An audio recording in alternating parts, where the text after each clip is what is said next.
was asked to speak about issues of Shlom Bayit. You sure that's the topic you want, or you have something more interesting? Why I'm asking it? Because I've been speaking about it for years, and everyone loves it so much, and I get thousands of compliments, and in reality the Shlom Bayit situation in the Jewish world only gets worse every week. So what's the point? If I saw that it helps, I would speak only about it, because it's urgent. It sounds like a joke, but unfortunately it's a very sad joke, that the situation is not getting any better. I already said, not everyone liked it, that I say that, but I'm very rational. I don't like to live in a lie. I think it's very dangerous to live in a lie. And I think that to live in a lie doesn't only mean that you don't know about Hashem and the Torah and the purpose of life. Of course, that's complete darkness. I'm talking even someone who discovers Hashem and knows Torah and learn even everyday Torah and does a lot of mitzvot can still live in a lie. It doesn't mean just because you know Hashem, you don't live in a lie. Do you know how many Muslims know about Hashem? They admit that He runs the world, that He is the big boss, and they live in a total lie every second of their life.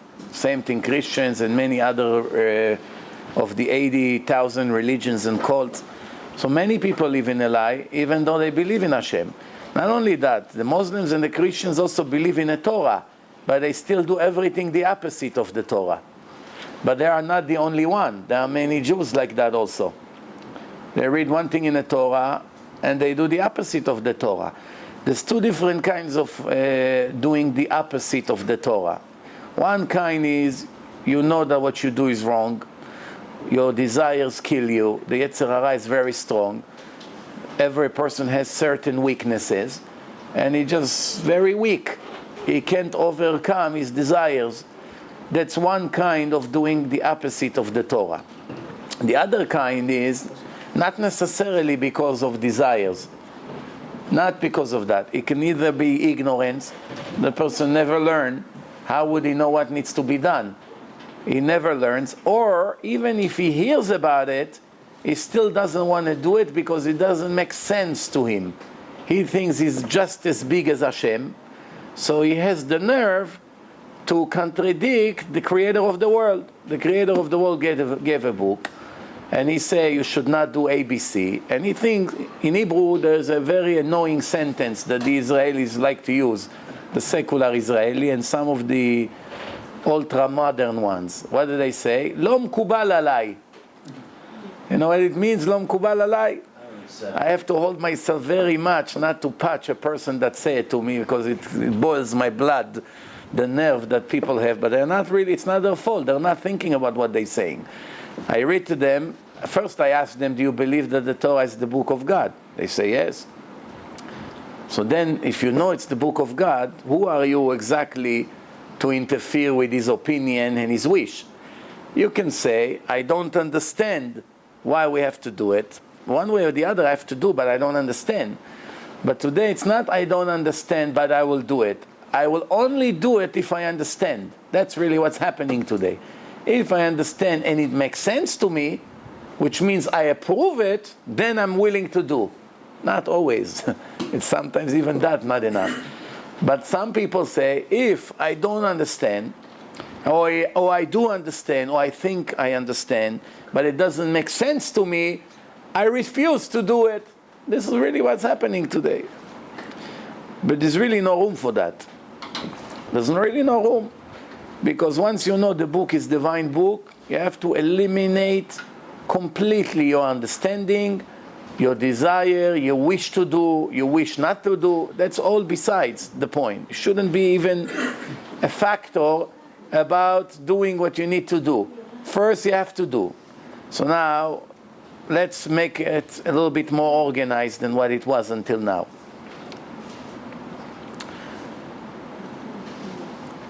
In reality,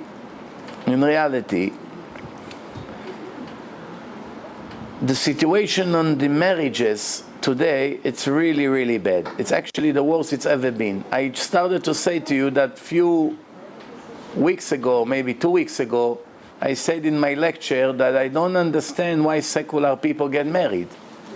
Because I'm a very rational person. I know everyone has the urge to establish his relationship with his girl or with her man, and I want to set it as an official marriage. But the question is, don't you see that the statistic shows that more than 70% end up in a divorce in a short period of time? So what's the point of jumping on a wagon that chas v'shalom takes you to a cliff that you find yourself crashing in few minutes or in few hours? What's the point? It doesn't make sense. So the secular people, why exactly they're getting married for? What? People who don't believe in the Torah, people who don't believe in Hashem, people who have no book of instruction. What exactly they're getting married for? Can you give me one reason why? Give me one reason why it's good for them to get married before we speak about us. Tax benefits.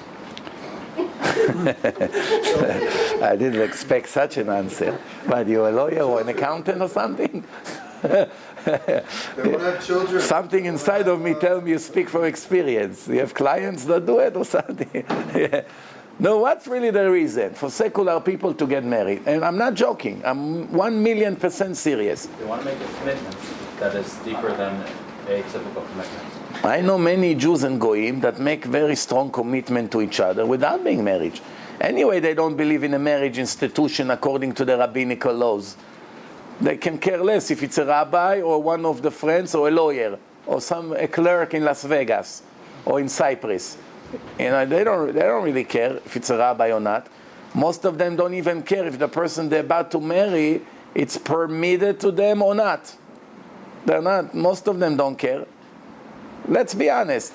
How many people, really secular people, care if they marry someone that is forbidden to them according to the Torah?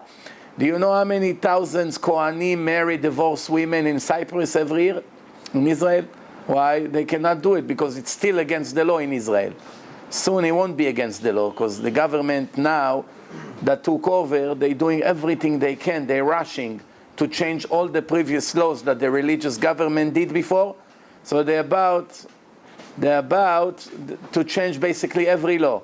So already they cut the budgets of the yeshivot right away. Within a month or two that they came into office, right away they're already cutting the budgets of the yeshivot. Already this month the yeshivot announced, begging the people, we're begging you, please, oh, dear people arrived, please have a seat. We're begging you not to leave the lights on, not to waste sugar, not to waste coffee, not to leave the air conditioner on. Soon it's not going to be air conditioned in 110 degrees. Why? They already don't have money, already in a month. All you need is 1 month cut in the budget and the yeshiva starting to be in a deficit. So they already did some things. Soon they're going to change. Now today, the city of Tel Aviv, they obviously for years already allowed people to open their stores on Shabbat, even though the law in Israel prohibited it. Not allowed to open the businesses on Shabbat, no public transportation and no restaurants and no stores. But since the government, the city of Tel Aviv refused to give fines, not like in Yerushalayim, they give you a fine. Why? Because you feel the pressure of the religious people there. Or in Bnei Brak, same thing. The mayor is religious, so they hire non-Jews, such as Druze or Arabs, and they work for the city, and they come, they give fines. Some of the businesses don't care because it's worth for them to open the business and pay a few hundred shekel, which is about $100, let's say, and to stay in business, they make more profit, so they open on Shabbat. But most of them close on Shabbat for only one reason. They also need a day off.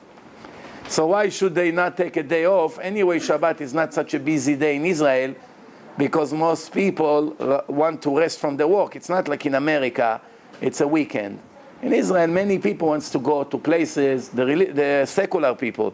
They go on a trip, they meet family, they don't have so much time for shopping. That's why businesses in Israel, it's not so critical to close on Shabbat. But in Tel Aviv, the restaurants, the clubs, it's very critical. Why? That's the hardest day of the week for them.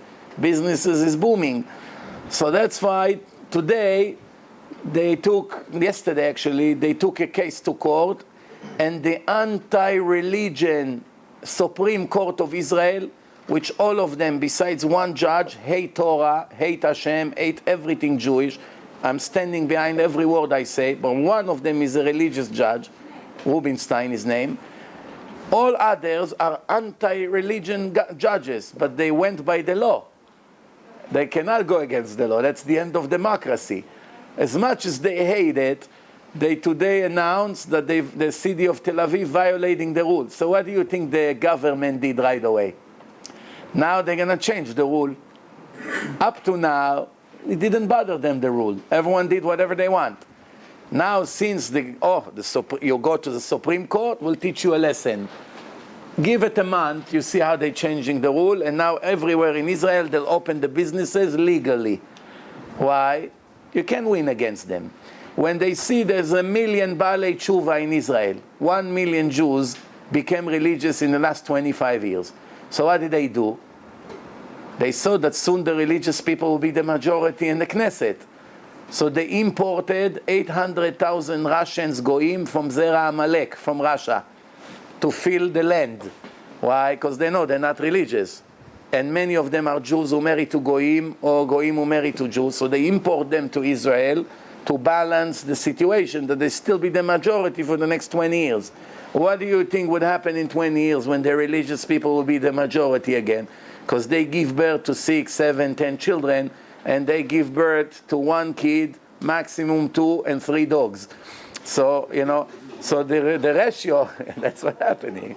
That's what's happening. Go and see. Go in New York, go in Tel Aviv, see how many people walk their dogs in the morning, and you understand. So that's really what's happening. I'm saying 100% the truth. It's not, that's what they want, that's what they go. They spend lots of money on animals, but they don't want to have children. Why? Children is expensive to raise. They already calculate how much it costs to raise a child, because they do not know that the Torah promised that every baby who is born with his own budget. Doesn't come from the parents. The parents don't know that actually not having a lot of kids hurts their living, not helping their living. Why it hurts? You can ask me, wait a minute, maybe it doesn't come on the budget of the parents, but how does it help them? Fine, it doesn't come from their pocket, so it keeps them the same. But why are you saying now that it helps their situation? The answer is, if you have 1 kid, and this kid is destined to be poor all his life, so from a young age, Hashem gives him very little. Even a bike his father cannot afford to buy him. Why? This is a soul who has to born and died poor. That's it. That's his test in life. So he came to you. So only the little bit that Hashem wants to give him is added to your budget. If he costs $5,000 a year, this boy, that's what Hashem adds to the parents' budget. But second boy could be also poor. The more kids, one of them has a chance to be a millionaire. And then you eat from him. That's exactly how it is, 1,000,000%. You cannot argue with Hashem. If one of your boys should be a millionaire, from the minute he's born, it changes away all the luck of you. All of a sudden you find a better job, business is booming. You don't see that the only reason you made an extra $1 million this year is because this boy is destined to be a prince and have a very easy life financially. So since Hashem sent it to you, now he's giving you his budget to you. Soon, after he leaves the house, the money will go to him. This is usually how it works. So the more children, the better chance actually to have more money. Because if they distance to be poor, whatever they're supposed to eat and wear comes to you anyway. But if they're destined to be wealthy, you just benefit from something is not yours. You're a babysitter of a neshama, of a soul, and Hashem gave you all the things that he needs. What is it like? Imagine a very wealthy person here from New York that has a kid that is not so great. What we call off the derech. He's going to a wrong path. So his father called one of his best friends, which is very religious in Israel, and he said, can you do me a favor? I want to send my son to live 1 year by you.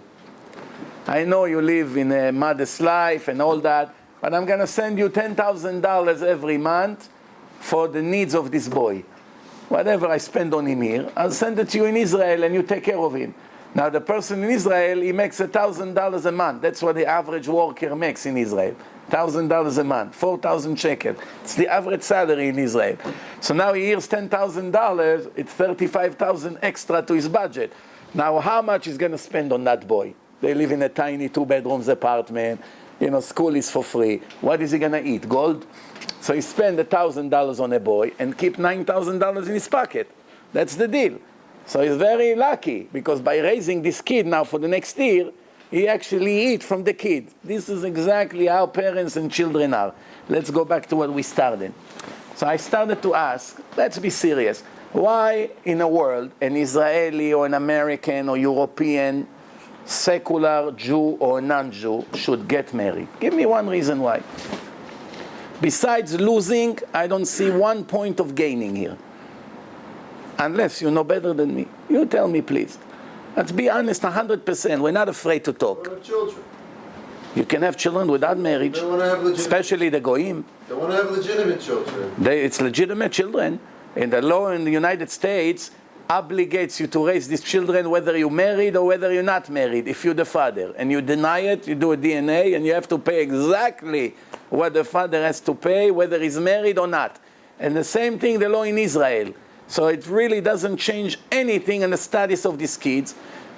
And by the way, in case he's embarrassed from his parents, yeah, he can be embarrassed. So in case he's embarrassed from his parents that are old-fashioned, traditional Jews, right, or goyim, so the law of the Torah does not say that a boy out of the marriage is not a mamzer. It's not an illegitimate boy. It's a regular person. That's it. His parents didn't get married. They brought him to the world. He's not a mamzer. He can marry anyone he wants. He has no limitation. Why? Only a married woman who cheated, the kid is illegitimate boy. A married woman who cheated while she was married to her husband, if she gave birth to a stranger, if it's a Jew. If he's a goy, it's not a mamzer. But if he's a Jew, it's very limited options. So then the kid is a mamzer. Other than that, it's a kid out of the marriage. Kid out of the marriage, By the way, you should know one thing. Many, large portion of the secular people, even though they are living as married according to the law of the United States or the city of New York or the city of Las Vegas or the city of Tel Aviv, whatever the law is there, they technically consider not married according to the Torah. You should know that. Thousands or many thousands of couples, Jews in New York, are really officially not married according to the Torah. Everyone who got married by a Reform rabbi is not married according to the Torah. Anyone who got married by a conservative rabbi, in 99% of the cases, they're not considered married, unless if this conservative rabbi had conscience and he did everything according to the Orthodox law. In that case, that's a different story. It's very, very rare to find it, but 99% are not married. Anyone who got married and one of the witnesses was not Shomer Shabbat, which means he had two witnesses, it's enough that one of them was Mechalel Shabbos, the marriage is not taking place. It's considered not married. Anyone who got married and the witness is one of his close relatives is not considered married. So there are many cases like this that a person is not considered married. However, if the ketubah that a person writes to his wife, it's not kosher, they made a mistake in the names or in a location or in a date, or some mistakes make the ketubah not kosher, they still 100% married. Can be married even without ketubah. What's ketubah? Ketubah, it's a rabbinical law that protects the right of the Jewish married woman, that in the day that her husband divorces her or he dies, since according to the Torah his children takes everything, his sons, and if he has no sons, the daughter, since they are coming before the wife according to the Torah, so the woman has to be protected by law. The law is protecting her, and the day of the marriage, her husband to come, in the future, he is telling her how much he will give her in case one day they get divorced. She can say, I don't want it, it's not good enough. You have $1 billion and you want to give me only 10 million? I'm not interested. Raise it. So he say, okay, how much you want? She say, I want 100 million. If he say fine, that's what he has to give her. If he disagree, so there's no marriage. But once she agree, technically all she needs to make it legit, that he gives her a quarter. That's pruta today. Shve pruta. Quarter. A glass of lemonade, worth $1 in a store. He comes to her, he says, it's got chili in this cup. She said, okay, I agree. That's it. She's his wife already. 2 kosher witnesses, he puts the ring. He doesn't need to put a ring. The ring is a custom. It's not mandatory. It's enough I come to a woman and I say, this book worth $20. Would you accept it and agree to be my wife? If she say yes, and she holds it, and 2 witnesses saw it, she's my wife right away. With rabbi, without rabbis, without the rabbanut. Now she needs a get from me. If she doesn't get a get, she can never get married ever. There was actually a case like that in Israel, in high school. You know how in high school the kids make jokes? They're not aware of what they do. But the power of speech in Judaism is critical. Not always it matters what you had in your mind. It's matter what you said. All right? So if a person say, this cow of mine is dedication to Bet HaMikdash, it's holy, but in his mind he say, I'm only joking, that's it, he has to give it. They take it away from him with force. He can't use it. It's holy already. He can't even use it 1 day. 1 second after that. Once he said this cow is holy, belongs to Bet HaMikdash, they can come and forcefully take it away from him. Why? The power of speech. Or if he has 1,000 cows, all of them are brown, and he points at one of them, he says, this one is holy. And then they talk, and 5 minutes later that cow got mixed with 1,000, and they're not sure which one. All thousands are holy. Cannot use any one of them. Just lost $1 billion, whatever it is. Why? Because maybe this one is holy, maybe this one is holy. You have no permission to use it. Belongs to Bet HaMikdash. Belongs to the Kohanim. So the power of speech is critical. If a person say, and a woman say, I agree, finished. She's a married woman. She must get a get now. 2 minutes later, she said no. So a case like this was in Israel. 2 17-year-old kids. One guy has a silver ring, watch pruta, took it out of his finger, and he come to a girl over there, one of the gang, and he put it on her finger and say, הרי את מקודשת לי, he said to her, בטבעת זו, כדת משה וישראל. And everyone was laughing, and they started to make a show. Mazel tov. She said, would you marry me? She said yes. He put it on, finish. One kid over there had a yarmulke on his head. Kippa sruga. He went to public school. He saw it. So he ran to Rav Ovadia Yosef, which was the big Dayan of Petach Tikva in those days. This story is more than 30 years ago. He told him, I saw this and this happen. So he told him, run away to the Rabbanut quickly and write both of them as married people. That if one day they want to get married, they should already know they're married. Now how come? There was only one Shomer Shabbat witness. Lechatchila, to begin with, you need 2 kosher witnesses. But even if one kosher witness saw it, you need a get from a doubt. You need just because there is some doubt, so you have to get a get from that. But really, you don't need it. But to come out of a slight of a doubt, you need it. So now you play with that in the law. Listen how it happens. So a few years later, this girl come to get married, and they tell her, we're very sorry, you're already married to this guy. She said, this guy? Well, it's only a friend of mine from school. What do you mean I'm married to him? So he said to them, look, at this date and this place, you got married to him, and this is the witness. She said, no, it was a joke. I never wanted to marry him. They told her, ma'am, we are not joking over here. You know what it means to joke about marriage? That your kids will be mamzerim. You need a get from him. What's the big deal? Go get a get and we'll allow you to get married. Is he a Kohen? Imagine if it was a Kohen, she could never marry him. She said, no, it's not a Kohen. Okay, so you don't have a problem. Just go get the get from the guy and we'll allow you to get married. When she went to the guy, tough luck. There was a sleazy Israeli guy.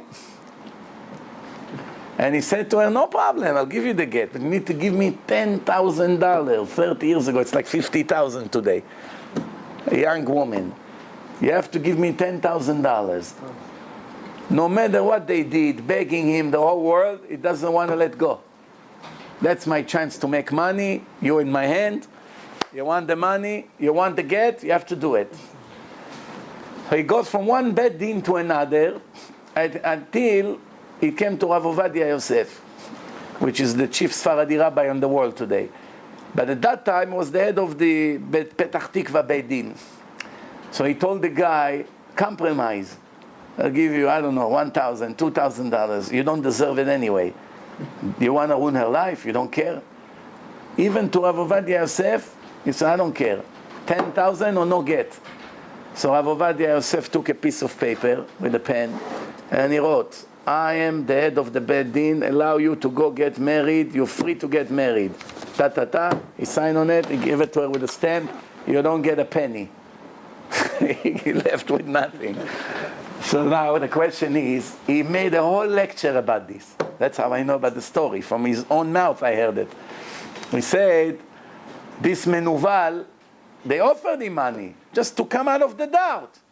But really from the law, you need 2 kosher witnesses. If one of them, even you had 2 witnesses, but one of them Chalel Shabbat, you're not considered married. And needless to say, there was only 1 witness standing there. The other ones not considered witnesses, none of them is Shomer Shabbat in a public school. So only 1 declared that he was a witness. The other one didn't even come to testify. So he told them, Lechatchila mi'ikar adin, you don't really need. And he permitted her to get married with his signature. Whatever the Beit Din decide over here, that's how they decide in Shamayim. Let's go back to my question. I know you forgot about it already. Yeah. You mentioned the ketubah as a rabbinical prenuptial agreement. What do you think about the current rabbinical prenuptial agreements, so that before a couple gets married, they both sign saying that if there's a problem, we agree that we'll go to a Beit Din, and the current one that's most popular is the Beit Din of America, that they have a thing with that there's a penalty of after a hazmanah to Beit Din, if you don't go, then it's $150 a day penalty. I think it's a very good idea.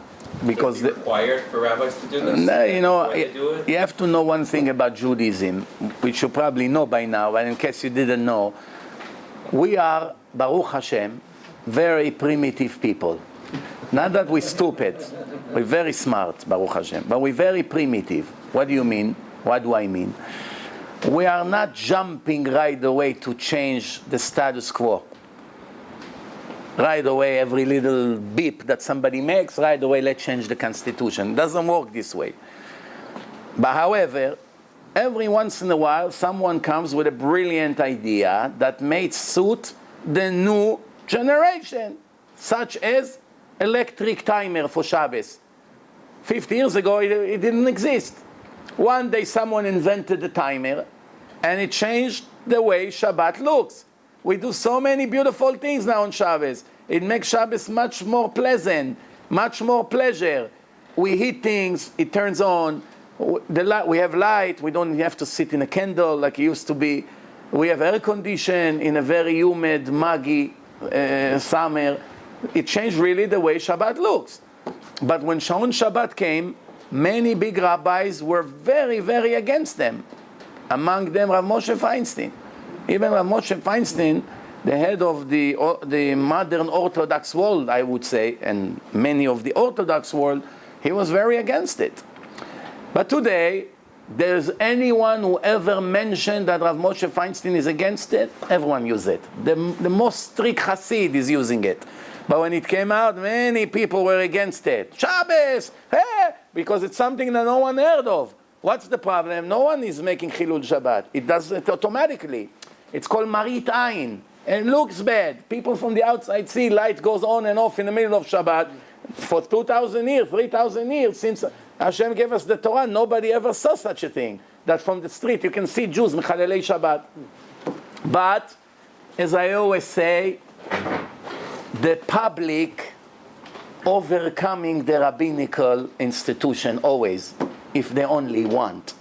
If the people pressure, they surrender. That's called in Judaism, it's called En גוזרים גזרה על הציבור, אלא אם כן הוא יכול לעמוד בה. Translation, you don't, as the Beit Din, you're not allowed to make a decree on the public unless you're sure that they can keep that decree. If the decree is too much for their level, you might as well don't do it. Even though it's necessary, don't do it, because it only will make it worse. That people disrespect the decree of the rabbinical court, it will make things worse. One example, Ezra Sofer was an incredible legend.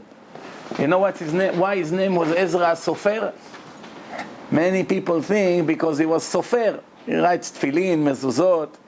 You think someone like him has time to write tefillin and mezuzot? He didn't have a minute to stop learning Torah and lead the nation. He was the head of the Jewish world. Imagine now you say Rav Steinman will be a sofer. All day writes tefillin and mezuzot. Where does he have time for that? Or Rav Ovadia will be sofer. Of course, they know all the laws. If they want, they can maybe be sofrim if they have good hands. You also need to be an artist, not just to know the law. You know? So, Ezra Sofer, his name was Sofer, because Sofer in Hebrew means counting, counter. Any page in the Torah that you open, you ask him any word, he will tell you how many times it appears there, without a searching engine. His searching engine he had in his head. You tell him how many times the word Avraham appears in this chapter, right away he knows. How many times letter Hey appears in this page, right away he knows. So that's why his name was Ezra Sofer. It was unbelievable. So in his days, he made a decree. Once a husband was intimately with his wife, after, if he wants to pray or to learn Torah, he has to go to the mikveh. Why? Because he's still not clean from the act. So to be holy and pure, he has to go to the mikveh. But after a few months, they started to see that many of the people don't keep this law. Why? Mikveh wasn't very convenient like today. You get into your BMW and 2 minutes you're there and you have air condition and nice lights and the water are hot and beautiful. I feel like you're in a sauna. It wasn't like that. Mikveh was a hole in the ground, or going in the middle of the December winter in Iraq in a freezing pieces of ice on the water. You have to go inside the water. So people didn't want to touch their wives. So it ruins the Shlom Bayit, which we came here to speak about Shlom Bayit. So the wife started to say, what kind of a husband I have? All month, he doesn't want to touch me. So it makes, actually the decree made more damage than help. It was supposed to help, but it helped only the very righteous Talmidei Chachamim. The ordinary people, they decided, you know what, if that's the law, I'd rather not do it. And that's what started to happen. So it's preventing Pururvu, it's creating a serious problem. So they canceled the decree. Why? The people just didn't do it. So you see, before you make a decree, you have to take 1,000,000 times before you do it. Because if you didn't think about one thing, it can cause more damage than helping. One of the most brilliant decrees that rabbis made in history was who knows what. One decree from the Torah was permitted, but the Chachamim made a decree not to do it on Shabbat. Who knows what?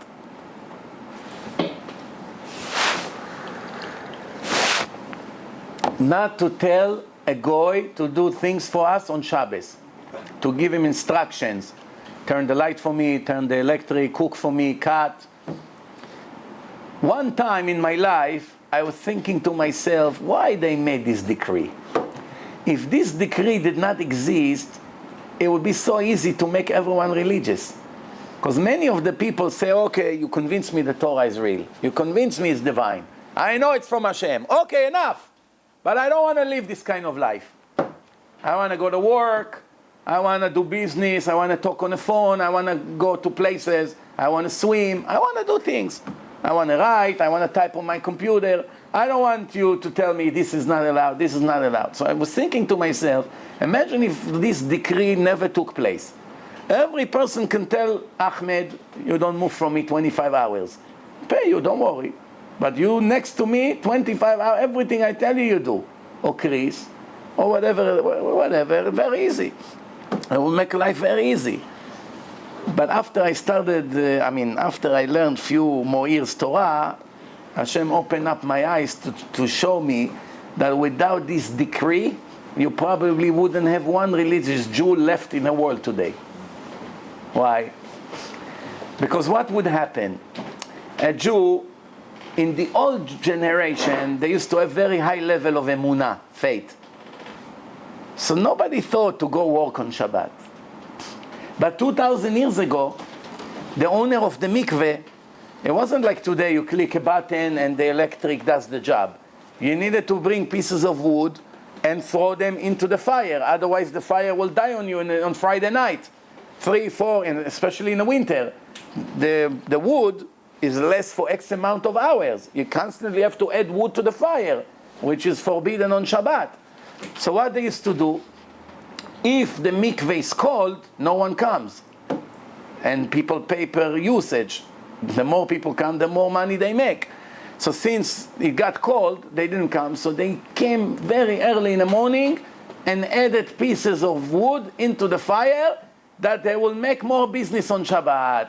So when the rabbi saw that, they made a decree, no Jew is allowed to take a shower with hot water on Shabbat ever. Can only wash your hands, your legs, and your face with hot water if they were heated before Shabbat. But if it was heated on Shabbat, you cannot use this water. But even if it was heated before Shabbat, which technically we were allowed to take a hot shower with that on Shabbat, the rabbis 2,000 years ago made an eternal decree. No one is allowed to take a shower with hot water, even if this hot water was eaten by a goy or before Shabbat, you're not allowed. Why? Penalty. You cheating on Shabbat, no one will use hot water. They put them out of business. Why? Because they were cheating. They're coming and violating Shabbat. However, why the rabbis made a decree that you're not allowed to tell the goy? That would solve all the problem. They didn't have to cheat on Shabbat. He would call Ahmed Friday, say, Ahmed, around 4 in the morning, go here, these pieces of wood ready for you. All you have to do is throw it into the fire. Motzei Shabbat, come, I'll pay you for your time. That would be very good, no? If Jews would be able to use goyim to do work for them on Shabbat, what would happen? A person that has no emunah in Hashem, if he has a business, he wants to open on Shabbat because he thinks he's losing. He doesn't trust Hashem that he will give him enough money in the 6 days. So he thinks on Shabbat I'll make money. So he said, well, now I'm allowed to use Vini, so Vini is going to open the store for me. What's the problem? I'll pay him and he'll do the job. So what would do? Jews, instead of going to the shul, would sit by the register in their business. Everything is usual. So say, hey, Ahmed, come ring 99, 25, 34, write the bill, go get her the suits, go to the storage, bring the boxes, the UPS guys outside, sign for him. But what would happen when the guy wouldn't show up one time? He will see the $1,000 on the register, on the counter, and now he has to type, to open the register, and the guy went to the bathroom now. What do you think would happen? Slowly, Jews would say, come on, who are we lying to? There's a difference if the hand of Ahmed opened the register or my hand. Slowly, especially 2,000 years later, not one person would stay religious. Not one person. This is the brilliance of the rabbi who saw in their vision that if they don't make this decree, Judaism is basically about to be disappeared from the face of the earth. So going back to what you ask, it's very good to put pressure on men to give get to his wife. Why? Because many men that are not decent, they take advantage on the power Hashem gave them. They don't know that Hashem cares them for doing what they do, and they're going to get a severe punishment for keeping the wife agunot. Aguna means not giving her a get, and also it's not allowed to take revenge in the Torah. Even if she did something horrible, you're not allowed to take revenge. So the Torah wanted the person to pay his obligation and get divorced. By the way, you should know, to get divorced is one of the 613 laws. It's a commandment. When a couple do not get along, they have to get divorced, mitzvah from the Torah. Just like putting tefillin. The minute he served the get to his wife or ex-wife hand, As soon as he puts it in her hand, he counts like he did mitzvah from the Torah. Why? The rabbi told him you have to divorce her. After they tried to make peace, it did not work. So now he's doing a mitzvah from the Torah, just like eating matzah on Leila Seder, just like putting tefillin. But they don't look at that way.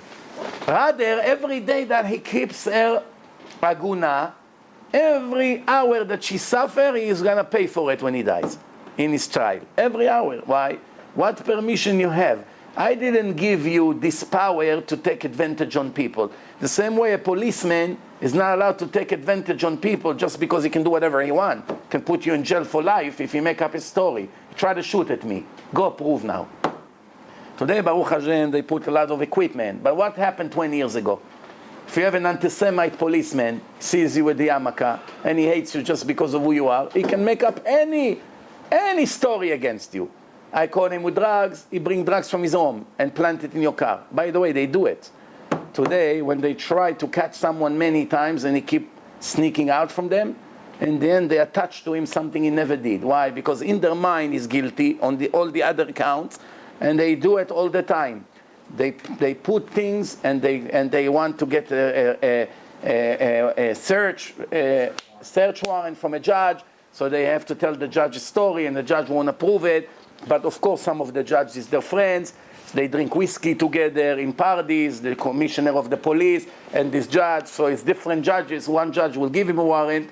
He knows which judge will give what warrant. This is a liberal Jew. He will never give me a warrant for that. But this one is very tough one. We can get, it's all baloney. This whole law, it's when you don't have Hashem in a picture, human law can never be honest. Because people are not honest. The people who wrote the laws are not honest, and the people who have to follow the laws are not honest. So you may say, but religious people are also not honest. You're right. So what's the difference? Only one difference. When a person that is not honest is afraid only of the police, when the police is not there, is no one to stop him. But when a person that is not honest is afraid of Hashem, Hashem is a little bit more sophisticated than the police, no? He can see you everywhere. So it's like a thief that they attach a camera above his head. They put something on his neck, he cannot move. That's it, he cannot open the lock. And the camera is constantly filming him. He wants to steal, but he never steals anymore. Why? Because he has a camera, not because he became honest. Many religious people don't steal, not because they became decent, because they're afraid of the punishment of Hashem, which is better than nothing. At least you don't violate a crime. Don't think that anyone who never stole in his life, that's an indication that he's an honest person. Don't think that a person who didn't hit his wife ever in his life, it means he's not a violent person. No. He's just more clever than the other violent person. The other one doesn't care to get punished. And this one, he knows the time would come and Hashem would bury me. That's the only difference. They both not decent. But one is afraid of the punishment and one is not. Just like two murderers on the street. One will murder in front of the police because he's angry, and the other one will wait an hour until the police will go and then he come and shoot. That's the only difference. They both murderers. But one is afraid of the punishment. Now what's the difference? When a religious person wants to do something bad and the fear from the punishment persuade him not to do so, he gets saved. Bottom line, there's nothing to punish him about. Because if a Jew is craving pork, oh, I wish I can eat it, wow, it's so delicious, but he doesn't touch it in the end, not only he doesn't get punished for craving it, he'll get a huge reward for craving it and not touching it. Actually, it's interesting. Two Jews sitting next to the pork. One is dying to eat it, one cannot stand it. Both of them didn't touch. Who gets a bigger reward? The one who was craving it. You may say, why? The other one saw it's a pork, he got disgusted just from the thought that it's a sin. He doesn't want to look at that. And the other one was dying to eat it. So why is better? The other one in his mind is in a higher level. That's exactly the point. The Torah gives reward according to the difficulty of the test. If the test is easy, you get a small reward. If the test is big, you get a huge reward. If you have desire for food and you don't eat it, you get a huge reward. If you don't have desire for food, you get a reward, but smaller. If you have desire to steal, I know people that are completely secular, and I never steal. They don't have the desire for it. They don't steal. You find of them, they work in banks, today it's very hard to steal because of all the equipment and all the, but in the old days, he is in charge of billions of dollars. He can one day take as much as he wants, wire it out of the country and leave. But he never did it. Not because he's religious, because he's naturally an honest person. Also, there are cops who will never do something against the protocol or the law. No matter what, even if they get fired, they will never agree because their conscience will kill them. So they'll never agree. Also, judges. Here, I just gave you an example. These judges in Israel. As much as they hate religion, it was against the Constitution. So when someone came, he said, listen, I'm a judge. I cannot go against the truth. I represent the law. And the law, unfortunately, the judge hates the law. Many times the judge said, unfortunately, I have to let them go. If it was up to me, I'll send them to the electric chair. But what can I do that the Constitution forced me to let them go? So the judges sometimes are doing things against what they believe in just because it's the law. And obviously, that's the way it is. Same thing rabbis. You know how many times rabbis wants to take actions against a person, but since there's no two witnesses in this case, there's nothing they can do. There's one witness. The chief rabbi of Israel saw him beating up his wife. He saw him. We know he's not going to make up a story. We trust him. But there's nothing we can do because there's no second witness. Sometimes your hands are tied. That's the way it is. So now let's go back to what you said before. It's very good to put pressure on men to give divorce to their wife because the Torah said so. The Rambam writes, Makim oto, you hit the man with a whip. Ad shetetze nishmato, until his soul comes out. You hit him until he would say, Rotze ani. Until he will say, I agree to give her a get. Today we don't have a bed din, that's why we cannot do it. You know, it's very interesting and very sad that the secular people in Israel, they constantly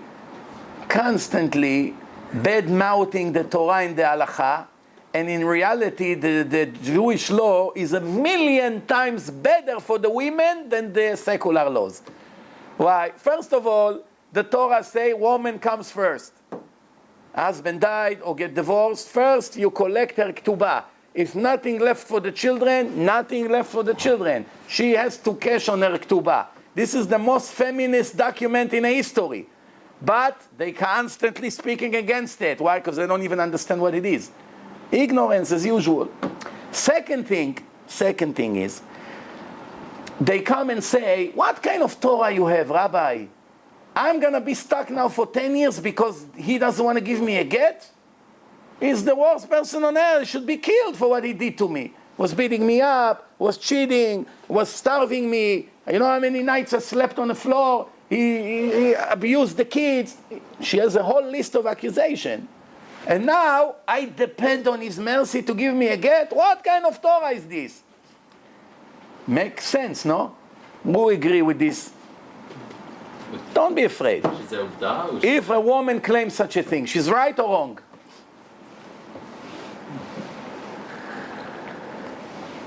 Every second in Israel, there's at least one woman who gives this speech. Since almost everyone gets divorced, the rate is about maybe every minute, to be on the safe side. It looks like she's right? She's totally wrong. Why? According to the Torah said that the rabbis in a Beit Din have a police, and the police hit him until he will for sure give a get. For sure. But the secular code does not give the rabbis the power that the Torah demands. It's against their law. If you hit a man because he's not giving the get to his wife, they put the rabbi in jail. So they interfere with the Torah law. They take the Torah law out of the power of it. They eliminate the power of the Torah. And now they complain that the rabbis cannot help the woman to get a get. What kind of a lie is this? Give us what the Torah say, and you see not one woman would stay aguna. Within an hour. No one will dare because they know, oh, the police is on the way and I'm going to get the whip and this guy is healing very hard. So I'm going to write right away, take the get, just don't call the rabbi. So they don't let. So they take away what the Torah gave the power to the Beit Din, and then they say, because of the Beit Din, we have thousands of agunot. What a lie. Give us 1 month the permission that Hashem gave us, and you see that no one stay aguna. But there's another problem.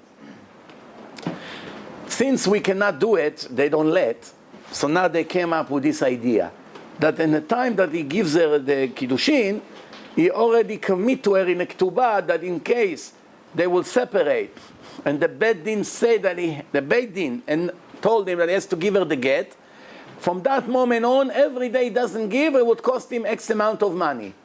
So that's very good. That's like healing him, but healing his pocket.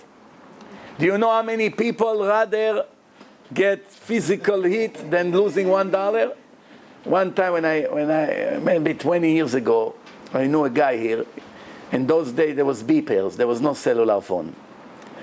Even though the first cellular phone was in 1973 or 1977, believe it or not. First cellular phone in New York, it wasn't a cellular. I read that the first cellular phone was activated in New York City in a Hilton hotel was in 1973 or 77. I'm not sure, but for sure it was 1970 something. I was thinking to myself, 1970 something? We're still using rotary phones in those days. How cellular phone? I guess it was only for the president. Maybe they made few, I don't know. Whatever. Anyway, 20 years ago, no one had cellular. So they had beepers. So I knew an Israeli guy who owned a beeper store. A beeper used to cost, say, $60, $80, and plus $20 for the service. People want you, they beep. You have to go to a payphone and call. That's how it was. So one guy owned a beeper store. He opened the store at 10 o'clock in the morning. 10:15, a guy showed up with a gun to rob him. How much money he had in his register? Not even $100. Not one customer came at 10 o'clock to the beeper store. So only the money that he put in the beginning of the day in the register to start the day, a few singles and 5 and 10, that's what he had. So the guy came to rob him. So instead of telling him, okay, take everything you want, don't just relax, take everything, here is my hand, please, if you want, I'll go out, whatever you want, just take, no problem, no hard feeling. He started to go like this, try to grab, like the phone or two. So the guy shot him in the leg, and made him handicapped for the rest of his life. So I told him, what a fool you are. You had $1 billion in the register, I understand, you take a risk. For a few dollars, you take a risk, it could shot you in the heart. They don't care, these people. He shoots you and run away, never get caught. So some people rather lose their life than losing few dollars. But most people, believe me, they don't want the physical pain. They will pay any amount not to get the whip of the Beit Din, and it will solve the problem. So let's go back to something else. I started to ask you why a secular person wants to get married. If the statistics show that 70% get divorced within 4 years. Not only that, the 30% that stayed married are bitterly married. They're not very happy. They're not happy. Arguments, insult, and there's not 5 minutes per day, 5 minutes that I don't get one desperate begging call for shlom bayit. Non-stop, one after the other. Now, usually it's all the women that are desperate from their situation. One, I get it, every 5 minutes. Shlom bayit, shlom bayit. Can we meet you, shlom bayit? I was thinking to myself, I want to retire from lectures soon. I'm doing it almost 20 years. I say maybe I go until Rosh Hashanah, Kippur, and close myself in a place and learn. Then I was thinking to myself, but I'm going to need to start taking care of myself. I neglected myself, my family for 18 years. I could have made a lot of money. I had a very good job when I gave it up to make lectures and to make Baalei Tshuva. So how will I make money? To go back to the days I used to be a businessman in a bank, the whole world is changed. It's all different world today. It's all, when I was there 20 years ago, it was a different world. For me to go back to do what I used to do, probably it's no chance. So how would I make fortune? No. All I have to do is to announce that I'm becoming an official marriage counselor. $300 an hour, and I promise you, 25 hours a day. It will be booked in advance until 5 years. And I'm not exaggerating. Just from the amount of calls I get. Even 50% won't want to do it because it costs money, right? The other 20% because it's far away maybe. Just from the leftover, you have work from now until 5 years. Unfortunately, I wish it wasn't the case. So the question is, so why getting married? No, give me one reason. To have kids, you can have without getting married. What reason? This is usually how it works. A couple meet, they like each other, they get married, they are very excited together, X amount of time. 6 months, sometimes if they're lucky 1 year, sometimes 1 month, sometimes 3 days. 3 days after she leaves the house already. And I'm not exaggerating. There was one person, my friend told me, you're not gonna believe what just happened. There's a father made a wedding to his son. For $1 million he paid for the wedding. $1 million. He got a big tent with air condition because he couldn't fit the amount of people they had. So they made a huge tent, beautiful. They made it like this. They wanted to make. He actually made so much effort for that wedding. In a week after the marriage, they separated and got divorced. A week after. Can you believe such thing? 1 week after. Most of the complaints that women has against the man, it was very obvious before the marriage. Usually it is, he's cheating on me. Every girl who passes by, he looks at. So I answer, but you dated, no? You went this restaurant, that restaurant. How long you've been dating before you got married? 6 months. So you went out 2-3 times a week? So it was at least 100 times you were together and you saw it. So why did you get married? Didn't you see it? Oh. Another complaint, he's very stingy. He doesn't buy me anything. Okay, so sometimes when a man wants to get a woman, he's very generous even though it burns his heart. Later he cries in bed when he goes home for how much money he spends. But once she's his wife, the decrease begins. Slowly, until he gives her $300 a week allowance, and from that she has to pay the cleaning lady, the kids, the supermarket, everything from the 300 he gives her, even though he makes billions. That's usually how it is. But sometimes you see right away that he's stingy. One girl say, oh, I didn't see it. In my first date with him, he started to collect leftover from people's tables in a restaurant and claim it's for the dog, which he doesn't have a dog. He was collecting food. So how didn't you see that this person is mentally sick? And being married to him is a nightmare every second. It was so obvious, but they don't see. I'll give you a few more examples. Laziness. Drug usage. It's so clear to see. If they smoke drugs, you see their eyes is constantly red. And how long they be able to hide it? 1 week, 1 month. Eventually it comes out. So they know. They get married anyway, and then the rabbis have to pay the price. But why you did it? They have no answers. Or the other way around. Usually when guys call me before they decide to get engaged, and they tell me about what their future wife is doing, right away I know if it's worth it or not. For instance, if they tell me she has a Facebook page, and she has so many male friends, and all day she's exchanging messages with guys, right away I say to this person, if you are mentally retarded, you will marry her. If you're normal, in $1 million cash on the table, you won't agree. Because it's just a matter of 2, 3, 5 months until who knows what's going to happen. What is this? A woman that wants to get married, she's in the process of establishing a home, and she have male friends visiting her, sending her personal email. What's going on here? And you know what the problem is? That many people that now tomorrow will hear me saying it on the website, they will write me emails that I'm fanatic, that I'm crazy. But the statistic backing me up, not them. You want to believe them, believe them. You want to believe the Torah, believe me. I say what the Torah say. What kind of a married woman allowed to have a male friend? What? Even her cousin is out of her territory. Cousin, she can marry him. Cousin have desires to each other. You know how many thousands of couples are cousins? You know how many? Many. It was very popular. In the old days, almost everyone married cousins. It was very popular by the Persians, Bukharians, and many others. Today, they worry because they tell them that it makes the children not so healthy, which, you know, you have to check if it's real or not.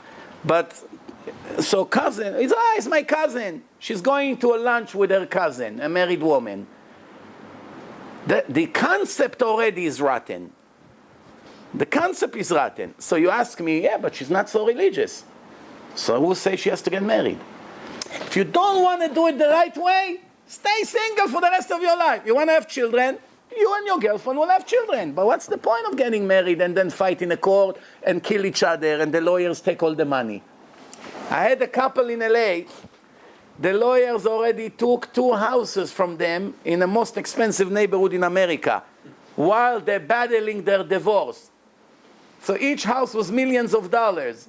So think about how much they have to pay the lawyers. Think about it. I had one woman, her and her husband paid the lawyers how much to get divorced? Throw a number. 10 million. $50 million to get divorced. The man paid 31 million and she had to pay 19 million. They're very, very wealthy people. But I don't understand what exactly the lawyers did different, whether it's $1 billion or $1 million.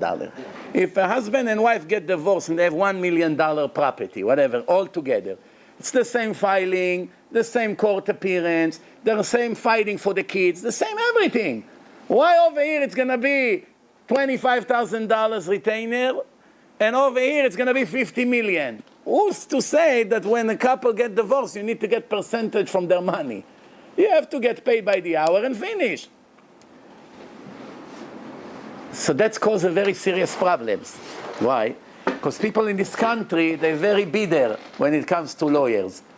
And 50% of the lawyers are Jews. That's the problem. That's what happened in Germany. What do you think? The Germans went nuts. The landlord is Mr. Moskowitz. The lawyer who sent them the evacuation note is Mr. Levy. The judge in the court, Mr. Rosenzweig. The one who, everywhere they went, wow, the Jews are in power here. They went crazy. Same thing over here. The Jews, Baruch Hashem, are talented people because the Torah said that Hashem gave them special blessing. והיית שם למשל ולשנינה, Hashem said. I'll throw you all over the nations. I'll spread you all over the world. But everyone will see you always on the top of the pyramid. Everyone will speak about you. You'll be the center of the world. This is a verse in the Torah. That's it. It's always been like that. In Egypt, what's the reason for the slavery? ומלאה הארץ אותם. The Jews started to gain power all over Egypt. They decided tomorrow it's going to be a war, they'll make a revolution and occupy the land. Everywhere. But I want to tell you another secret. Maybe you never paid attention. Every country in the world that most of the Jews in the world live there became an empire. And when the Jews got killed or got kicked out, the empire collapsed. Let's go one by one. First, Egypt, time of Paro. When the Jews were there, the story of Yosef, they occupied the whole world. All the property of the world went to Paro and his people. The center of the world. They put the Jews in slavery. The Jews came out. You know the story. They collapsed. Egypt is gone. The ancient Egypt is gone. Then Babylon, Babel. The empire of the world, the Jews live in Babel. Daniel, the prophet, Yechezkel, all the prophets. Iraq, Babel. They killed the Jews, they destroyed Bet HaMikdash, they kicked them out. Babel collapsed. Then Persia, Hashverosh, Haman, all the Jews all over, in power. What happened? The Jews got out of Persia, but Persia disappeared. That's it. Nobody knows who Persia is today.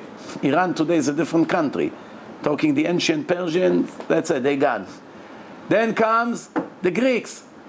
The Greeks occupied. As soon as they come, they go against the Jews. Yehuda Maccabi and 5 other destroyed the empire of the Greeks. Then Romans. What did they worry about Yerushalayim to come from Italy, destroyed the Jews? Hashem buried them. They're gone. Then in the modern time, Russia.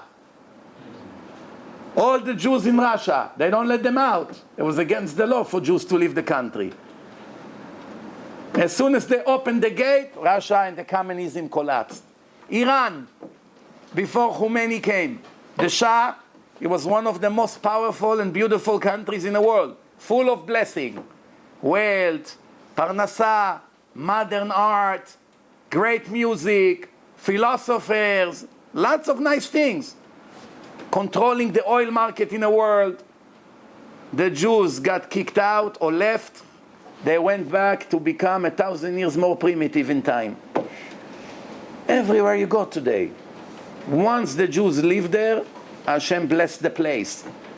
Either they kill them or kick them out, their blessing is gone. You know, one Bukharian guy, he told me that in Uzbekistan, I think, if I remember correctly, they realized that they made a big mistake for letting the Jews out. So now they're begging them to come back. The president of that country offering the Jews anything they want for free. Just come back. Also in Georgia. Why? They realize.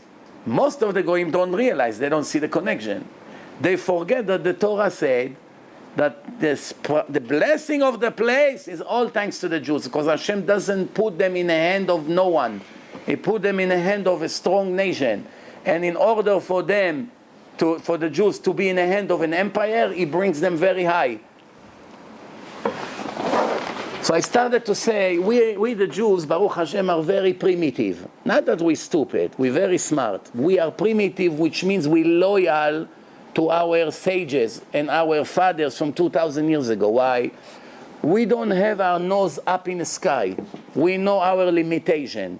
When we open a Gemara and we see that every commentator on the Gemara, such as Rashi, Ramban, and even ones who lived a few hundred years ago only, their brain is about 1,000 times greater than the smartest rabbi live today in the world. With no exaggeration. How we dare to disagree with them, or to contradict them, or to think we know better? If Rashi explains something, or Ramban, or Rambam, or anybody else, not to talk about the Talmud, the Gemara, how there are people today who comes and they think they know better? Obviously, the ones who thought they know better, where are they today? Where is the reform movement? From the time they became reforms about 200 years ago, all of them marry goyim and disappear. They're not growing, they're only becoming smaller and smaller. The reforms of today don't keep one mitzvah from the Torah in their entire life. One mitzvah they don't keep. Nothing. Nothing whatsoever. Unless if they bought the mezuzot from an Orthodox rabbi, and they put them correctly, yes. But other than that, they don't keep any mitzvah. Tzedakah, shum mitzvah. Tzedakah, you have to have kavanah that you give tzedakah. They don't know you have to have kavanah. And who they give tzedakah to? Who? To the Reform Synagogue, which every second there it's a big sin. They give tzedakah to Christian organization, to the United Negro Fund, to places that it's not tzedakah according to the Torah. Yeah, it's a good deed for them as a citizen of this country, but tzedakah has to be productive. If you buy donuts for Hanukkah, it's also tzedakah. What does it give you? That the people gain another pound each one of them. What did it give you? Most people don't make bracha. Most people don't care. You know, they eat whatever. That's it. You order Chinese food. So now, Baruch Hashem, everyone ate. So now it cost you $5,000 to feed 200 people. But what did you gain by that? That's why I always say, you have to know where to give tzedakah. Well, one thing, it's very interesting. The reforms, not all of them, but some of them, are still buying kosher Sefer Torah for $40,000-$50,000, which is very interesting. Why? Because anyway, they don't keep anything. Some of them don't believe the Torah is from Hashem. Did you know that? There's Reform rabbis who writes the Torah is not from Hashem. That's what they teach in yeshiva. Even the Christians never dare to say such thing. Muslim, Christians, many other cults, they call themselves rabbi and he teach inside Shabbat in a shul, that's all fairy tales. We came from the monkeys.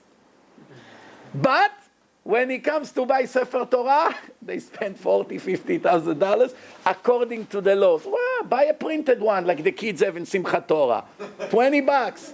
What's the point? Anyway, nobody's there is mashlim minyan. They don't have minyan. They're not allowed to read in the Torah. I one time went to Stony Brook College. I spent Shabbat with the students over there. That's, by the way, it was a few years ago, one of the biggest shocks I got since the day I was born. When I saw about 150 Jews there, half of them were intermarried. They come from mixed families. But not one of them know one tiny detail from Judaism.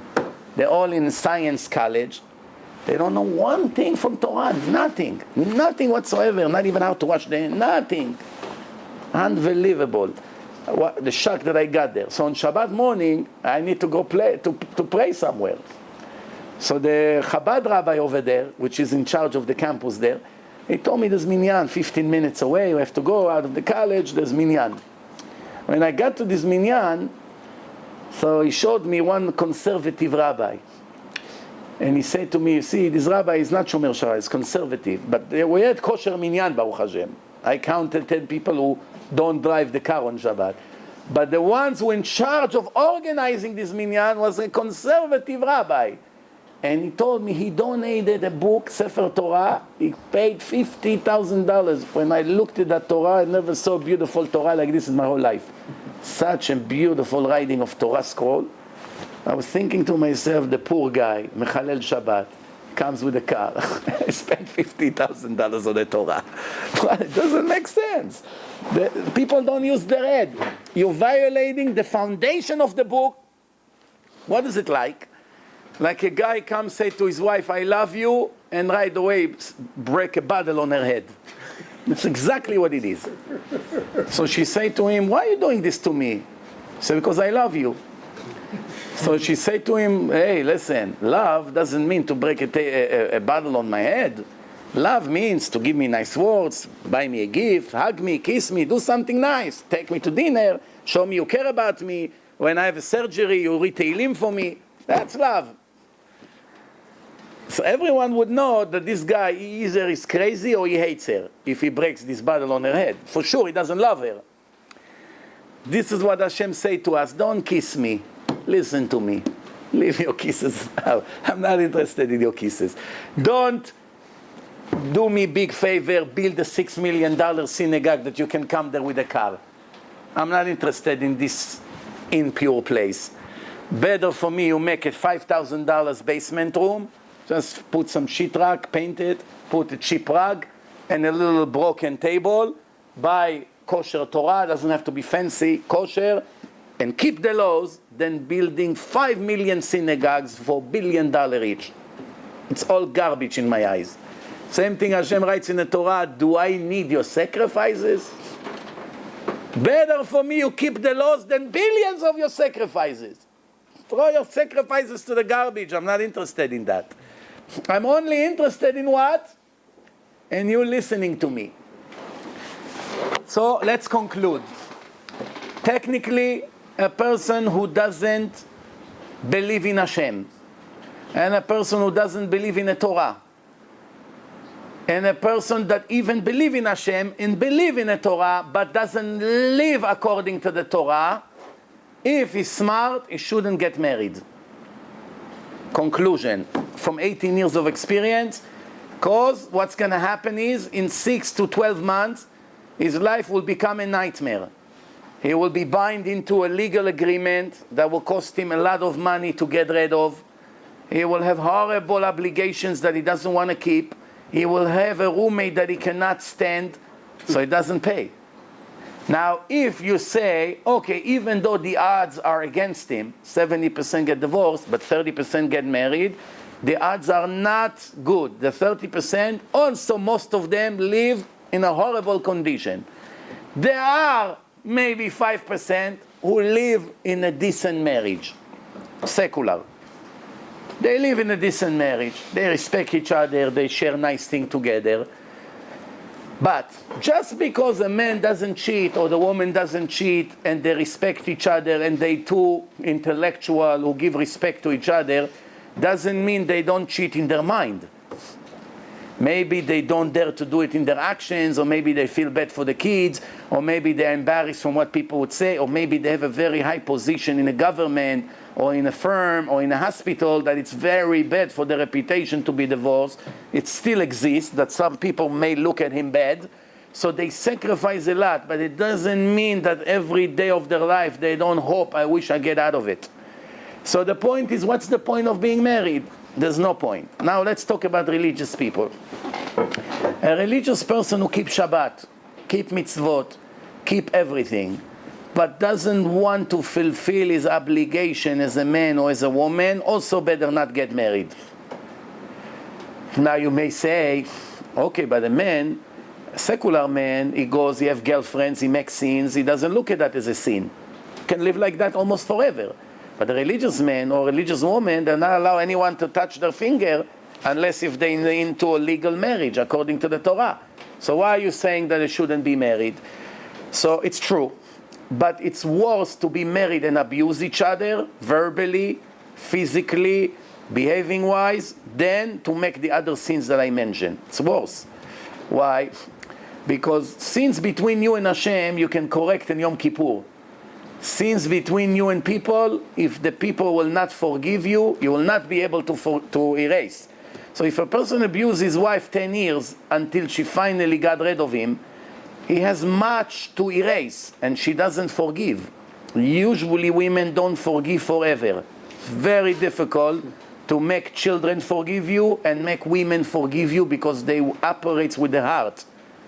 They operates very much with the heart. So if the heart is hurt, you offended her, you abused her, it's very difficult for her to forgive. Especially if you went and got remarried and now with jealousy involved.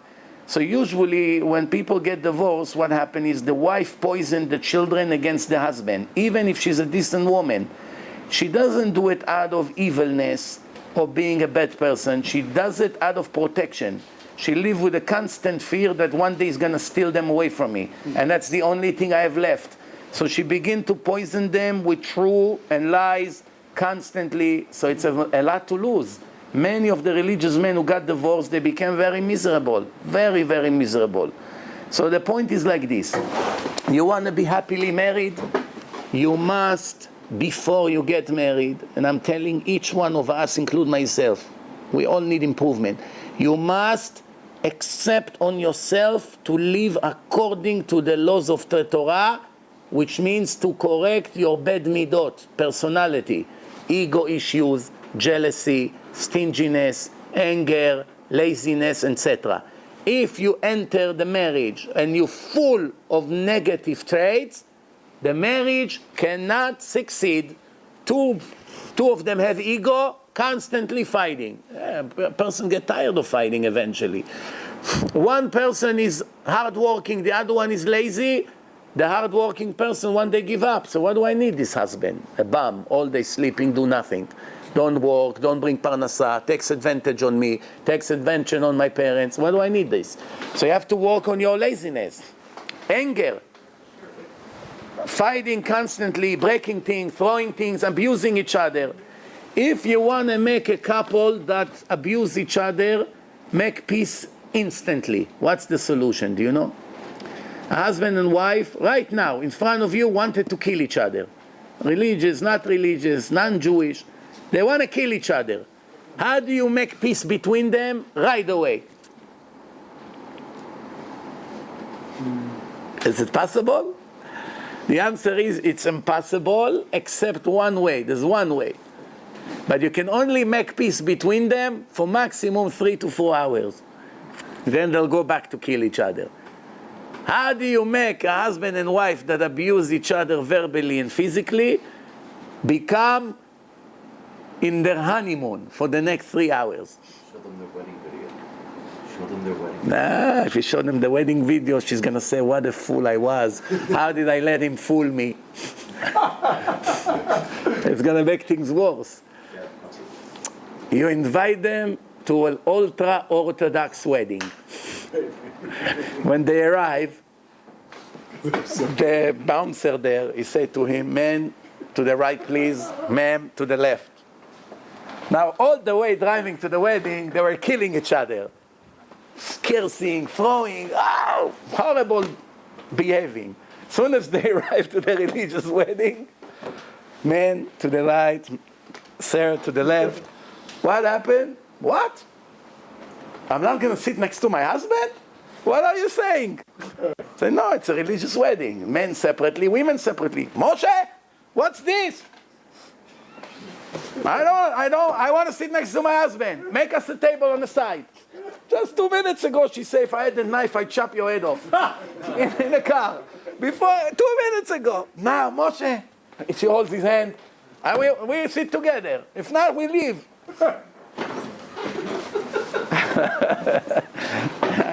Live in a lie, always in a lie. But it's only for 3 hours. Then the battle begins. Just like Turkey and Syria, for 1 month made peace between them. After Turkey hated Israel for the boat, you know the story with the boat? Turkey and Syria hate each other for 2,000 years. Always, from the time of the Tanakh. They always want to kill each other and destroy each other. All of a sudden, few Israelis went to protect Israel. They killed few people on a boat. Syria and they started to hug and kiss. But as soon as the tension between Turkey and Israel started to come down, right away they came back to be enemies and kill each other, and you know what's happening now. So now, it's just not working. That's the bottom line. That's it. I can give you lectures from now until the end of the world. It's not working before a person would accept to correct myself fully. Just not going to work. That's it. Sometimes you get lucky. You have a better wife, meaning she's giving up. She has good personality. She's not fighting about every little thing. She lets you dominate. Sometimes it's the other way around. You have a man like this. He lets you be the boss. He lets you. So there is less chance to have fights and things, but it's not enough. There's money issues. There's respect issues. There's loyalty issues. There's raising children issues. You know how many marriages are broken because of one parent blamed the other for disrespecting the kids or not being a good parent, etc. One more problem. When a person wants to be successful in his marriage, one of the most important rules is never, ever, not even one time, to get the parents involved in their problems. Not even 1 minute. From the minute they came out of the chuppah, no matter what they say to each other, no matter how many things they broke in each other's head, they should never call the parents and say, Dad, I have a problem. I had a big fight, we broke this, that, not. The only time that a person should involve his parents is chas v'shalom, when they decide to leave the house and they need a place where to go, then you cannot hide it anymore. But as long as they want to give a chance to work on that, they should never use their parents as a mentor. Never. Why? Because once they make peace tomorrow, the parents register all the problem. Another one, next month another one, 2 months later another incident, and they already have 50 incidents. So already hate your wife. They already hate the husband. They hate them. That's why they don't want to hear from him. Nothing will change their mind anymore. They don't see the positive. They already know this one is cancer for my daughter. I wish I can go kill him. That's the way he thinks. Whose fault it is? You. Why you told him? Person should never tell their parents about the problems at home. The parents means well most of the time, but they make much bigger damage. They instigate. One father told his daughter, bring your kid and come back home. She asked, why? I don't like your husband. Why? 3 days your car is broken and he didn't fix it? If it was his car, he would fix it in an hour. I don't want a son-in-law like this. He took her with the kids home. Why? Why the father had to instigate between them? Maybe he was busy in his store. Baruch Hashem, I got involved and I cleaned their mind from all their nonsense of the girl's parents. And Hashem help, we sent them away from New York.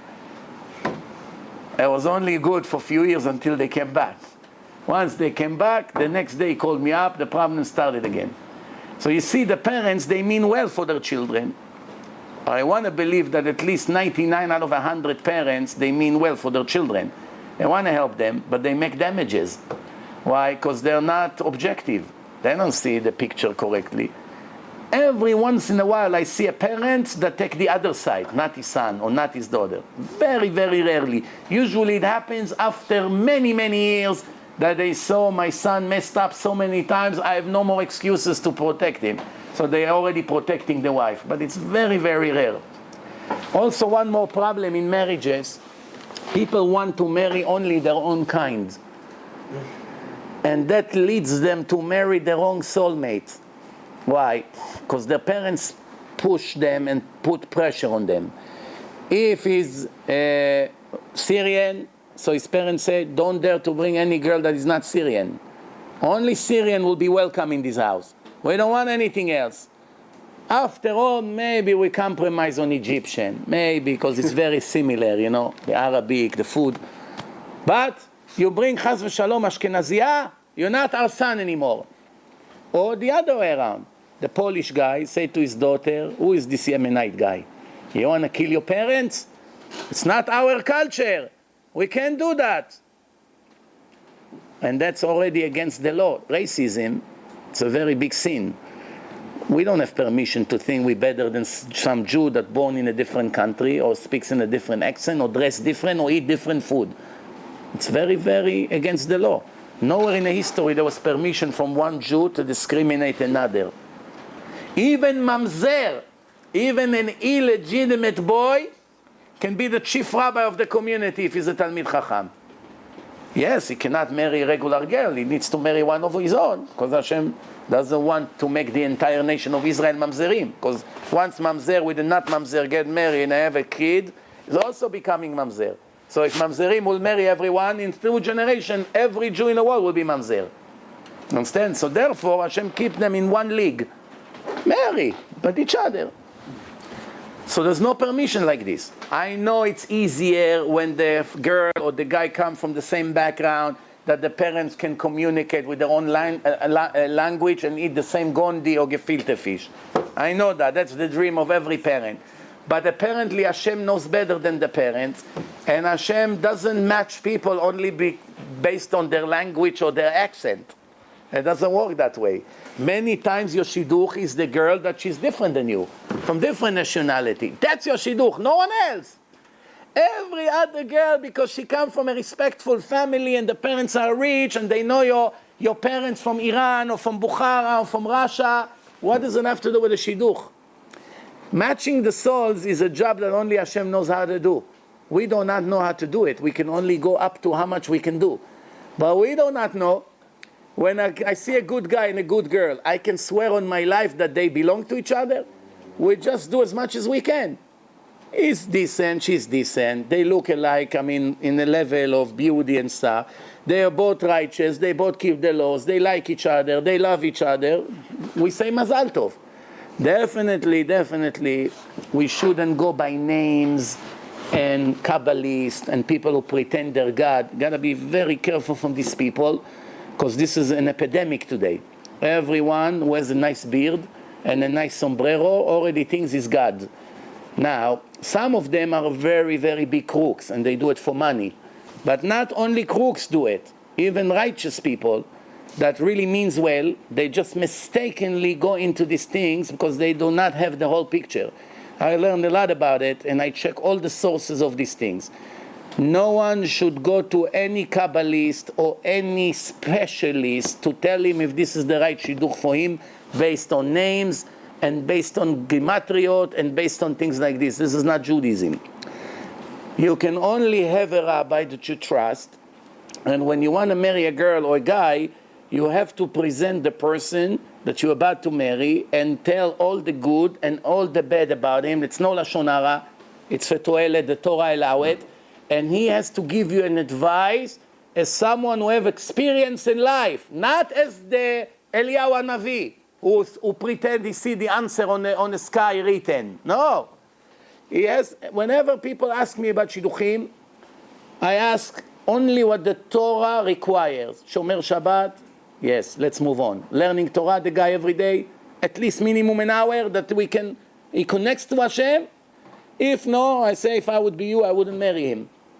Nothing to do with his name, nothing to do with his parents, they married, they divorced, what country they came from. This is the last thing you check. The parents and money and things like this. You have to check first. You're a good girl, you're a kosher girl, you're a modest girl, you deserve someone who deserves someone like you. You know, like we say in Hebrew, min matza et mino. It has to be, mezavgim lo la'adam zivug lefi ma'asav. So, intellectual-wise, if you take a very, very smart guy and a girl who barely knows how to read English, it's not going to work. Every day together with her is going to think, what did I do? Or the other way around. So if she's educated, she needs somebody that has a lot to talk with her. She's very down to earth and she's not educated, she can get somebody that is not a brilliant person, no problem, as long as they are decent. Now remember, no one is perfect. You're always going to find one or two bad things. Sometimes she says this and this and this and that, but he has this problem. You have to know, just because there's a problem, one or two, you don't just put an X on it, because there's no guarantee you get anything better. No one is perfect out there. Everyone has few problems. Everyone. Even people who knows the whole Torah by heart, they have issues they need to correct. If not, they wouldn't live. Hashem would take them away from here. Everyone who lives, that means you still have to correct. So it could be a person is very down to earth, he loves Hashem, he learns Torah, he is very, very good, but he has a certain problem.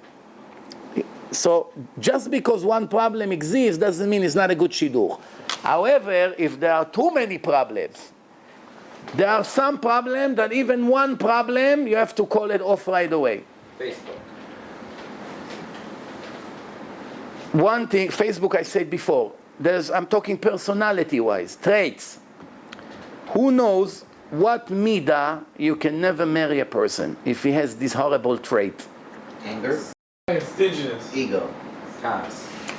Stinginess is bad, anger is bad, but there's one midah that if a person doesn't have it, only problems you'll have with him. Alimut. One mental disease that almost all of us has, but I'm talking about someone who has it in a very high level. All of us has to improve on this matter, but if some people already reach a level that it's already too much, that's basically there's nothing you can do with them. Stubborn. Egomania. One main thing which causes many problems: no emunah in Hashem. No faith, no emunah. They don't believe in Hashem. Everything it's me. If I go to college, if I get a degree, I'll make money. If not, I'll starve. If I'll marry her because her father is rich, I'll have something. If not, I won't have a chance to survive. If I'll go to yeshiva, I won't have what to eat. If I'll give her money, how are we going to be able to save? If I'll buy her this, if I give her that. Every minute of his life, because he doesn't have emunah in Hashem, it will create a problem. Every minute. In a dialogue, in running the house, in raising the children, in learning Torah, everything, the person has no emunah, it creates non-stop problem. It creates anger. Why is very angry? Because he doesn't trust that it comes from Hashem. It creates stinginess. It creates many other problems.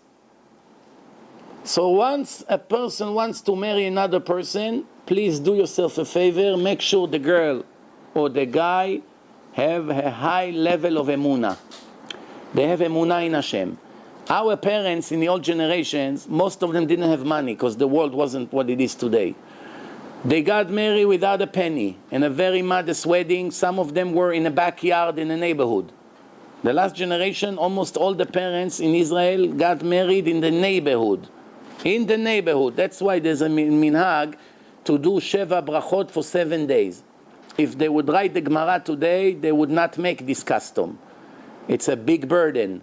It's not happiness to drive Lakewood, Long Island, Great Neck, Muncie. I just got married. I became a taxi driver all day, running here, inviting, setting up, costing money, lots of aggravation. How many times you have to answer questions to the guests and give? It's a big headache. But in the old days, this is the way it was.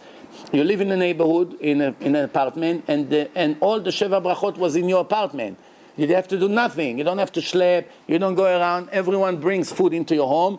Every night they make dinner. You do nothing. You just stay in your home. You don't have to schlep nothing. This is the way it was. Because everyone lived together. There's no electric, no telephone, no cars. Today the world is different. By the way, it's not an obligation. If you feel it's too much of a burden, you can do it 2 days. You can do 1 day and then 2-3 days later. You don't have to do it constantly. It's not an obligation. If it causes you to not to learn Torah, or it creates problem between you and your newly wife, it says in a book, it's not an obligation. Just in case, by the way I say it. So what we should say is like this. It's when it comes to a person that doesn't have emunah, it's a very big problem. It's just impossible to establish any partnership with him. Not only husband and wife, even two partners in a business. Two partners, first thing you have to check. Better to make a partnership with an Arab that have faith in Hashem than with a Jew who doesn't have faith in Hashem. Or with a Christian who has faith that Hashem feed the world and everything in his hand. Better, even though he worship his idol, JC. Better to have a partner like this than an Israeli or an American Jew who doesn't believe in Hashem, or even believes in Hashem, even keeps Shabbat, but everything, what Hashem? It's all me. If I won't do it, no one will do it. Someone with this kind of ideology, it's a cancer for your life. Remember what I said. You need faith and confidence in Hashem. Our parents got married without a penny. It was hard days in Israel. Very difficult. To buy an apartment, it was very difficult. But they started from nothing, and they raised the home, and they married their children. Hashem helped everyone. Today, it's all how much he has. First question in the shidduch. The parents have money? No. The shadchan hang up. He doesn't even say goodbye. Like this. You don't believe me? Check. Today we got to a situation, if a person has too many daughters, he needs to own a bank. Otherwise he can't marry them. Beautiful, righteous, smart, nothing helps anymore. Money of the father. Father has money, fine. This is by religious people. By not religious people, it's the other way around. The guy has to have at least enough money to buy a house in Great Neck. If not, no one wants to hear about the shidduch. Now, even if the family is rich, it's not always good. They came up with something new. Does he have a degree? Educated? Like in Iran, they know what degree is, or in Bukhara. All of a sudden, everyone into degrees. But he has $50 million ready for him. No, it's not enough.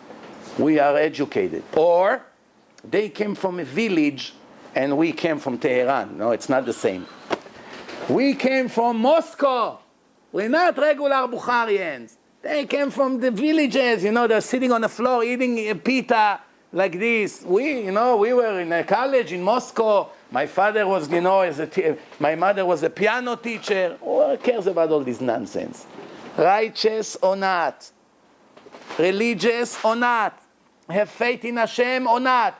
You love her, man to woman, she loves you, Mazal Tov. Money will come, Hashem can take money. Many people marry because of the money and nothing left from it. כל אהבה תלויה בדבר סופה להתבטל. Every person who connects to another person because of money, once the money will go down or he won't give as much money, that day the marriage is over. Not tomorrow. That day, right away it's over. I always tell guys, if you come from a wealthy family, listen to my advice, you won't regret it. If you go on a date with a girl, if it's possible, sometimes they already know who you are. Maybe by the last name, or, who the person who said the shidduch already say. Better to say in the first day that you don't have any money of your own. Even if your father is wealthy, to say, just because my father have money, he doesn't give me money. I doubt it if he will even help me to make a wedding. And if the girl still wants you, at least she married you.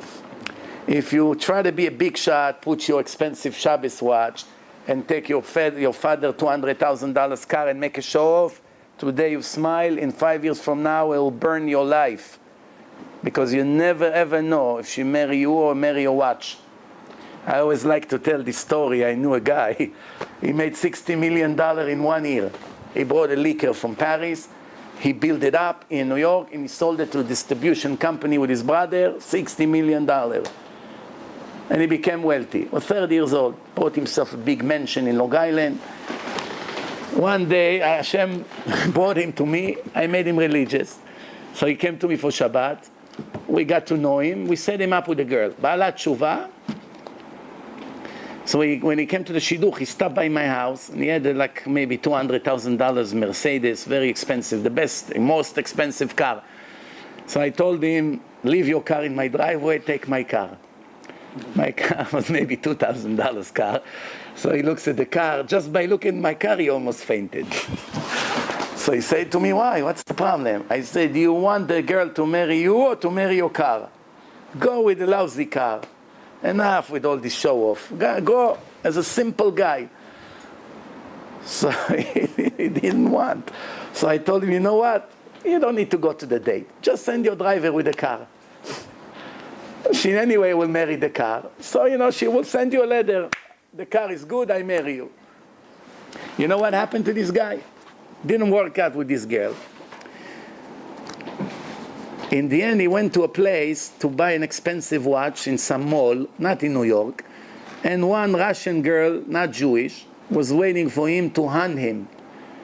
She was standing there every day until this rich Jew would come to buy a $50,000 watch, and with her beauty, she will hunt him. And that's what happened to him in the end. Supposedly, he converted her and married her. I know his kids are not Jewish. He lives in an illusion. He thinks they are. If he would be Ahmed, she would be Muslim. Obviously, she didn't marry him. She didn't convert because she wanted to become Shomer Shabbat, right? Today, every basketball player who comes to Israel, if you're a citizen of Israel, the team can bring another stranger from overseas. So they make you a citizen, and in order for you to be a citizen, you have to convert. That's the law. Unless if you're married to a Jew. So some of them right away marry a Jew. Doesn't matter black, white, Muslim, Christian, doesn't matter from where. And some of them convert. They convert and they still eat pork on Yom Kippur with a Christmas tree in the background. But they think they're Jewish. You understand? So, Baruch Hashem, Bezrat Hashem, I finish now. If you have any questions, I know I always speak about different things. I don't like to focus only on one thing, because I know different people. Not everyone came here to speak about Shlom Bayit here. But I think I answer a lot of your questions. Remember, no racism in Shidduchim. Money is the last thing on the list. Show Hashem you trust Him. Don't marry the future spouse for what money they have. Big mistake. Very big mistake. And don't marry them because of what family they come from or because they are the same nationality. And if there's no attraction, if you don't love her as a woman, never agree to marry her because people put pressure. Never. And she doesn't love you as a man, never agree. Even if Eliyahu Hanavi come and say marry him, it's against the law of the Torah. You have to love your wife as a woman. She has to love you as a man. If there is no romantic connection, physical connection, attraction, it's not the shidduch. Some say, don't worry, a few months after you get married, the love would come. Sometimes it's true. Maybe 2-3 cases out of 100 it would happen. You want to take that risk? What happens if it doesn't happen? 30-40 years you suffer with a roommate you're not attracted to and you don't love? Do you know what a punishment it is to live with a man or with a woman that you cannot stand as relationship? I'm not talking roommates. Roommates you can get anyone. We're talking this is your wife and you don't love her. You never did. You just got fascinated by her family and her status or who knows what. Or maybe they put pressure on you. For whatever reasons, people get married and later they have big problems. Some women married knowing they right away will cheat. They say, let me have the house and the maids and the car and all the money. I'll do whatever I want. Some men the same thing. But that's not what Hashem wants. Hashem wants real marriage, respect, dignity. A person has to know, I owe her my life. I owe him my life. ועזב את אביו ואמו ודבק באשתו. You leave your father and mother and stick to your wife. That's it. She's the most important thing to you and the children. This is it. This is your life from now on. But my father is a big shot. He's the president. He's the chief rabbi of Israel. Your father just went to the second degree. Up to now, it was the most important thing in your life. Now you got with your wife. This is your soul. You connected. Your father comes after your wife. If your wife say, I want to do Pesach at home with the children, and your father say, come to us, you have to go with your wife, not with him. You understand? You have to be clever. Every dilemma you have to have a rabbi both of you trust. Don't fight. Fighting usually leads to only bigger separation. Say, okay, I want here, you want there, I want this, you want there, I want this car, you want this car, I want this house, you want this house, I want to put the kid in this yeshiva, you want. Both of us wrong. Let's call the rabbi. Rabbi, we want to move to this place, and we want to do this and this, and she's against it, and I'm for it. What should we do? If you live like this, all the ego is gone. Why? It's not about who's winning. The rabbi always wins. You both surrender to the Torah, to the opinion of the Torah. It's nothing against who is right. Usually all the problems is, he always surrender me. He always force me. Everything has to be by him, or the other way around. It's not, don't fight. Okay, we disagree. Okay, we have an issue here. But you need a rabbi that you trust, a rabbi that doesn't pretend he's Eliyahu Navi by closing his eyes and pretend he see Eliyahu Navi sending him an email now. And a rabbi that doesn't come after your money. You have to be very careful with that. And the most important thing, a rabbi is that know about marriage. Just because you know Gemara a lot and the parasha and Halacha, not all rabbis know to give consulting for marriage. Some of them are very, very old-fashioned. They don't even know what Facebook is. They don't know the problems who comes from it. They don't know where the limit is. They don't know what's realistic in this generation, what's not realistic. Just because he learned in a very best yeshiva 40 years ago when there was no television, and he doesn't know what cell phone is, and never held the phone in his hand, he's a holy man, but he doesn't know what's out there. He doesn't know what does it mean a woman who works in Manhattan in a law firm. He doesn't know what it means business meeting. He doesn't know. He doesn't know about what's happening out there, what's Game Boys, what's iPad, nothing. So he's not going to be the one for you. He will give you advices like at the time of his grandmother, but it's not going to work. You need somebody that knows what's going on. Any questions before we're done? No? Any questions? We're done. Shabbat Shalom.